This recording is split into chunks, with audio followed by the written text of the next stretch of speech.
Hi friends, మీ పిల్లలు కూడా ఇంతేనా? క్యారెట్ ఏమైనా ఇస్తే మాత్రం అన్నీ ఏరి పక్కన పెట్టేస్తారు. మా పిల్లలు అయితే సాంబార్ చేస్తే మాత్రం క్యారెట్ తినమంటే అన్నీ ఏరి పక్కన పెట్టేస్తారు అనమాట. అందుకోసం చెప్పి నేను అప్పుడప్పుడు ఇలా చేస్తుంటాను అనమాట. చాలా ఈజీ చేసుకోవడం కూడా.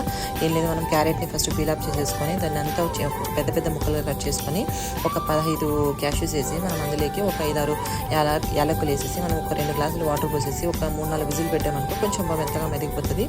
అందులో వాటర్ పడేయకున్నట్లా మనం మిక్సీ జార్లోకి యాడ్ చేసేసుకొని కాంచి చల్లార్చిన పాలు కూడా వేసేసుకొని మనము ఇందులోకి ఒక 2-3 టేబుల్ స్పూన్లో ఇది వేసుకోండి. మీకు కావాలంటే డేట్స్ వేసుకోవచ్చు, లేకపోతే హనీ వేసుకోవచ్చు, అది మీ ఆప్షన్. అది నేనైతే ఒక బెల్లం వేసాను, పిల్లలకి హెల్త్కి మంచిదని చెప్పి బెల్లం వేసేసి ఇది ఒక 5-10 మినిట్స్ ఫ్రిడ్జ్లో పెట్టేసి మనం సర్వ్ చేసుకుంటే చల్లగా చాలా బాగుంటుంది. క్యారెట్ జ్యూస్ అయితే మాత్రం మనకు పిల్లలకి ఇష్టంగా తింటారు. దానిపైన కొంచెం క్యారెట్ తురిమేసుకొని క్యాష్యూస్ కానీ లేకుంటే డ్రై ఫ్రూట్స్ ఏమైనా నట్స్ వేసుకొని మా పిల్లలైతే క్యాష్యూస్ తింటారని వేసాను. వీడియో నచ్చినట్లయితే ఛానల్ సబ్స్క్రైబ్ చేసుకొని లైక్ చేయండి. బాయ్.